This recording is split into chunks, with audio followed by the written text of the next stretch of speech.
ابني نظام يقدر يشغل المصنع حتى لو الفريق اتغير. الكلام ده على مستوى التصنيع بقى، يعني ازاي في المصانع بيتربط ما بين كمية الإنتاج اللي المفروض بتطلع مع الحفاظ على الجودة، يعني دي بتتعمل ازاي؟ الشهاده ملهاش اي معنى ولا اي جول خالص طول ما انت مش شغال بيها.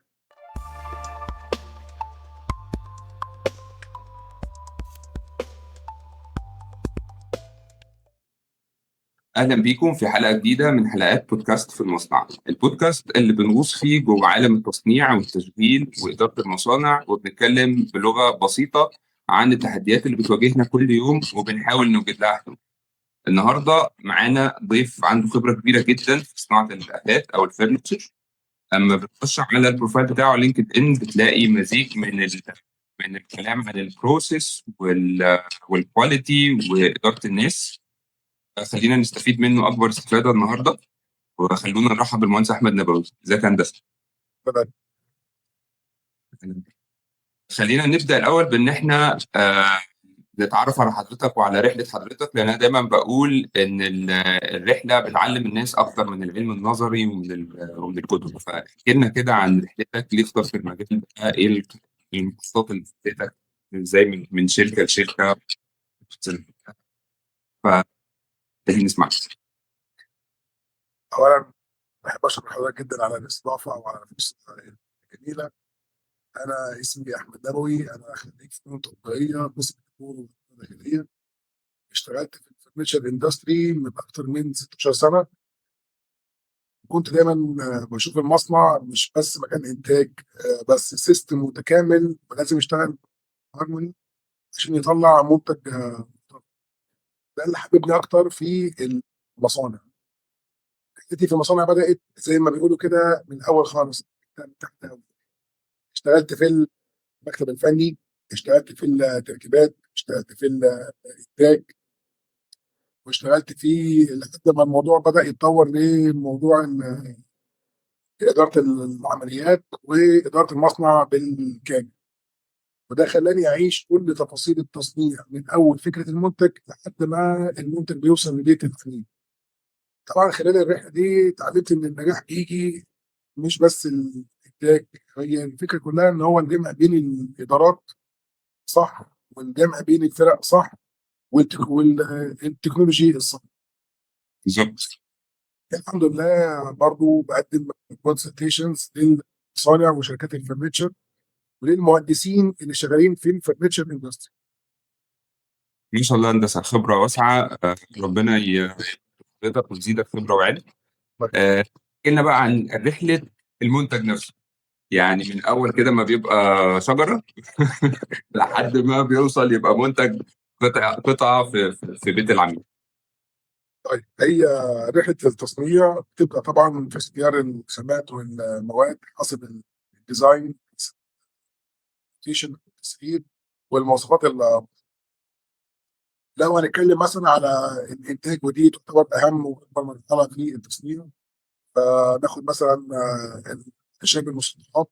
دي نوع الخشب اللي بيتعمل منه غرف النوم، غرف السفره، التي في يونتس، اللي هو الحاجات اللي ليها عروض كبيره. الخشب بيخش اول حاجه التقطيع، بيتقطع على حسب المقاس اللي نازل من الفايل الشوب دراونج من المكان الفني. بعد كده طبعا بيكون الكوف كلها مكشوفه، بيخش مرحله اسمها الايدج باندنج او شريط الحرف. في المرحله دي بيكون في شريط نفس لون الخشب فوق اللي احنا بنشوفه از فاينل برودكت. ده بيكون عشان يحمي الخشب من جوه من القابل الخارجيه، ويدي الخشب طبعا شكل الجمالي بتاعه. بعد كده بنخش على مرحله التخريم، ودي المرحله اللي على اساسها بيتجمع المنتج، سواء جمود، تسريح، دولاب. دي مرحله مهمه جدا وحساسه. بعد كده الشغل بيخش على التجميع. النجارين بقى بيجمعوا الشغل اللي اتخرم واتظبط. لو هيدين بيخش الدهانات. بعد كده بيخش على الجوده والتغليف. الفكره بالموضوع مش مجرد خطوات متسلسله، بس هي سلسله مترابطه، واي خطوه بيحصل فيها مشكله بتأثر على اللي بعدها. ده بيخلينا دايما بنركز في المتابعه المستمره والكواليتي في كل مرحله جوه المصنع. تمام. انا عندي دايما سؤال بيجي في دماغي، يعني احنا متعودين مثلا ان احنا اما حد بيحب يعمل مثلا اوضه نوم او تري او حاجه شبه كده، بيروح لحد جنبه يعمل له ويفضل يعني هو يتابع الخطوات ويشوف الكواليتي بتاعت الحاجه. الكلام ده على مستوى التصنيع بقى، يعني ازاي في المصانع بيتربط ما بين كميه الانتاج اللي المفروض بتطلع مع الحفاظ على الجوده، يعني دي بتتعمل ازاي؟ دي طبعا بتكون سايكل اكبر من البرودكشن اللي اتكلمنا عنه. هي البرودكشن للشركه ككل. لو بنتكلم مثلا ان احنا العميل دخل الفرع اشترى، طبعا اجمالي مبيعات الفرع دي بتتلخص في شيت وينزل للمصنع از اوردرز. يبدا بقى المصنع يدخله في المكتب الفني، يظبط رسوماته ويظبط كمياته عشان المشتريات تبدا تشتغل، نبدا نجيب الحاجه عشان الحسابات تشتغل والماليات، كل السايكل دي عشان نقدر نوفي الطلبات بالكواليتي المطلوبه في الوقت المطلوب. طبعا الكواليتي مش معناها ان انا ببص على قطعه خشب ولا حاجه دي فقط، لا، الكواليتي كواليتي عمليات، كواليتي ورك فلو من اول ما الاوردر بينزل المصنع لحد ما بيخرج خالص المخزن المنتج التام منه البيت العميل. يعني مثلا لو احنا هنتكلم عن الان بروسيس كواليتي في موضوع الفرنتشر ده، يعني مثلا انا لو بتكلم على خط انتاج عليه خطوط مثلا عليه سرعه معينه للصدور عليه ايا كان، احنا بنحط البارامترز دي، بنحط سرعه السير المفروض تبقى كذا، درجه الحراره المفروض تبقى كذا، شويه بارامترز كده بنحطها مظبوط. نعمل بس بروسيس كواليتي على البارامترز دي ان هي تبقى مظبوطه خلال التشغيل. ده بيبقى شكله ايه في طيب عشان نوصل للمكن بشكل صح لازم الكواليتي تكون مظبوطه الاول. جوده رسومات المكتب الفني، التفاصيل اللي بينزلها، الكميات اللي بيحصرها في المشتريات، ان انا اكون بتعامل مع الموردين الكويسين اللي خاماتهم كويسه، جودتهم كويسه، اسعارهم مناسبه. يخش بعد كده الموضوع على الانتاج، ان انا اكون المكن ده متظبط، معاييره القياسيه بتاعته، الفني اللي واقف على المكن فاهم المكنه دي بتشتغل ازاي وسرعتها ازاي والكواليتي المفروض استلمها منها ازاي. بيكون في حاجه اسمها كواليتي اشورنس، بتكون او جوده مرحليه بتكون ما بين كل مرحله تصنيع. يعني انا لما بقطع الشغل انا مش بقطع غرفه نوم غرفه نوم، بقطع مثلا وليكن 50 غرفه نوم مع بعض، اقطع 100 سفره مع بعض، اقطع 200 تبيوت. بالظبط. هو ده اللي انا بسأل عليه، ان انا متخيل ده اللي أنا ده اصلا بدايه سؤالي، اللي هو انا متخيل ان انا مثلا بروح عند النجار اللي جنبي بقول له اعمل لي دي، وانا بمسك انا الكواليتي عنده، فاهمني؟ اه المصنع انت ما بتعملش واحد، ما بتعملش اوضه، ما بتعملش انتريه، ما بتعملش، انت بالظبط. بتعمل لا لو هنتكلم از ماس برودكشن مثلا في المصانع، هي طبعا ما بتجيش على قطعه قطعتين، لا انا بيبقى عندي ماس برودكشن ده مثلا 100 غرفه بلس 100 سفره بلس 200 تي في يونت بالظبط. بلس 300 سنتر تيبل بلس 200 كورنر تيبل، مجموعه كبيره. امم فطبعا انا لو اركز في كل واحده مش هعرف اطلع ولا واحده. فالشغل بيخش تقطيع كل مره واحده، طبعا باي اوردر. بقطع اصل الغرفه من الاول، بقطع السفره الاول، بقطع تبين الاول، وهكذا. بعد التقطيع بيكون في مهندس جوده ماسك متر يشوف المقاسات اللي اتقطعت دي هي اللي في امر الشغل ولا لا، يشوف هل في لوحه في الخشب ولا لا، يشوف كل الكواليتي بتاعت التقطيع. خلصنا اللي يدخل يدي ابروفال ان الخشب يخش الشريط اللي احنا قلنا عليه. بعد تمام. الشريط يشوف الشريط ده بنسميه عندنا في اللغه الصناعيه يعني مخدم فوق حرف صح، متقسم قدام وورا صح، الشريط ده فيه غيره مسيل منه، في حته مفتحه منه، تاكد ان الشريط فعلا 100% ممتاز، مفيش فيه غلطه، مفيش فيه شد. بعد كده يدخل على التخريم، سواء تخريم سي ان سي او تخريم يدوي، برضه ليه برضه طبعا معايير. بيطمن التخريم صح، لما هنجمع مفيش حاجه فيها مني زياده ولا مني ناقص. من حقه جدا وده الطبيعي ان هو يجمع عينه كامله قدام مكان التخريم عشان امم يظبط عليها الانطلاقه. بعد كده تمام. خلاص الدنيا تمام، بيخش على مرحله المجارين اللي بتجمع لازم النجار تكون ايده كويسه، ايده بيجمع بدقه، مفيش حاجات منه بتفلت، مفيش حاجات بتتكسر، حاجات بيحصل فيها اي تلفيات. خلاص النار سواء الخشب بيراميد هيخش على التعريف، بتبقى بس سريعه، تشيك ان الحاجه كويس، مفيش فيها علامات الماركرز اللي بتوع البطاريين. لو هيخش دهانات بيدين طبعا، ويطلع يخش مرحله الجوده النهائيه ويتغلف ويتحط عليه ليبل والتيكت وكل حاجه. فالجوده هي في الفكره انها بادئه مش في الانتاج بس، ده من اول المكتب الفني خالص لحد المخزن وطرق تخزينه بالظبط وطرق شحنه وكل حاجه.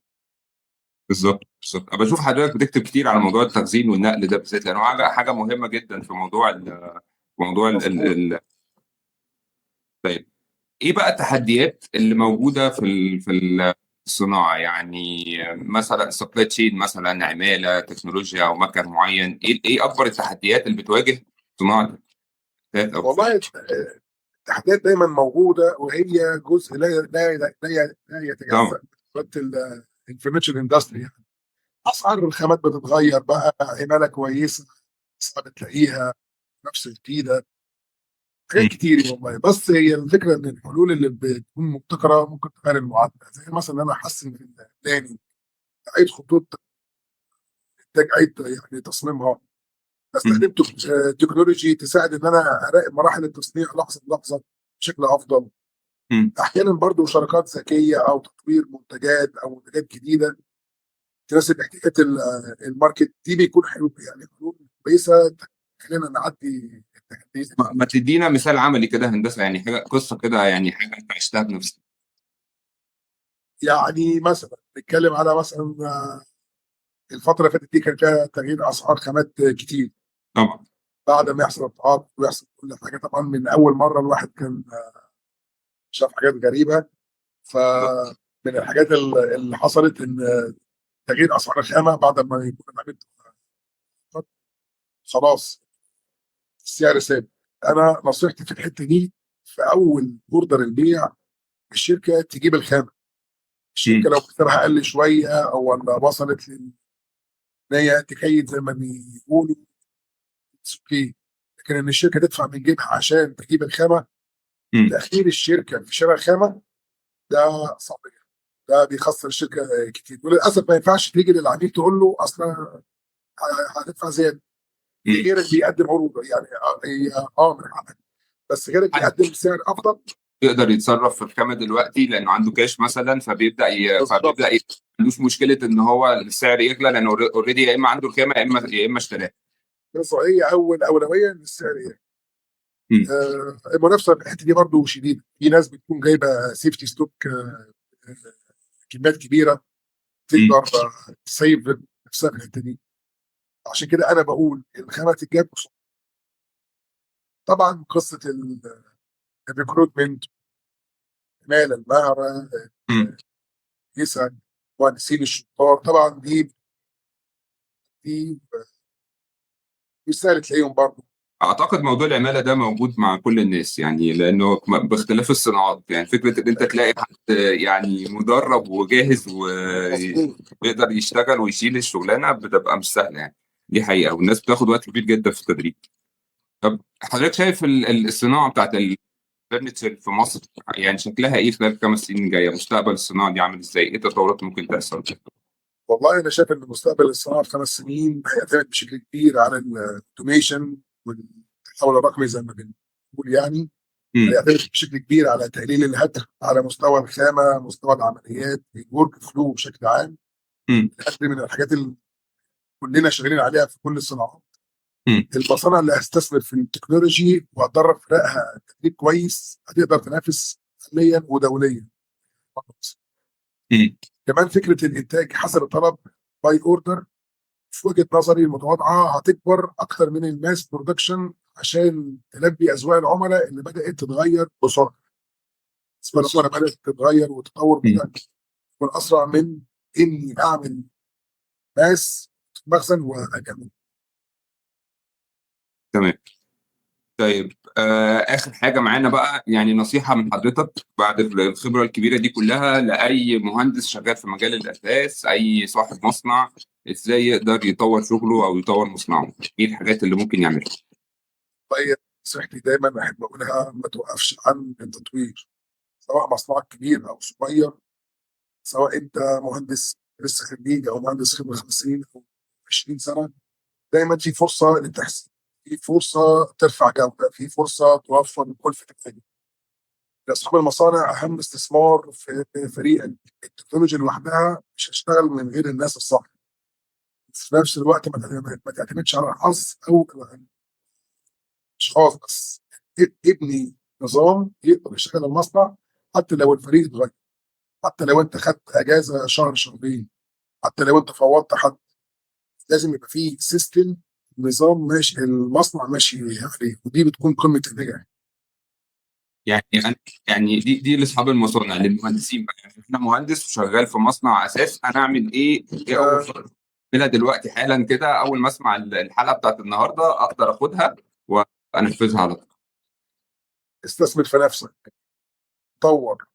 التطوير مش معناه فلوس وشهادات وكورسات. انا عايز اقول لك يعني ناس كتير وانا منهم دارسين PMP، دارسين 6 سيجما، دارسين لين مانيفاكتشرنج، مش سيرتيفايد. الشهاده ملهاش اي معنى ولا اي جول خالص طول ما انت مش شغال بيها. لكن شكرا. خد كورس، اتعلمه، افهمه ببلاش من اليوتيوب. يوتيوب عايز اقول لك جامعه مفتوحه. يوتيوب رائع، في يوديمي، في حاجات بتقدم كورسات فور فري، عروض. كل الحاجات دي انت كمهندس استخدمها عشان الانترنت دي تكبر وتتنمى، عشان تترجم اللي انت بتاخده على الاندستري اللي انت فيها.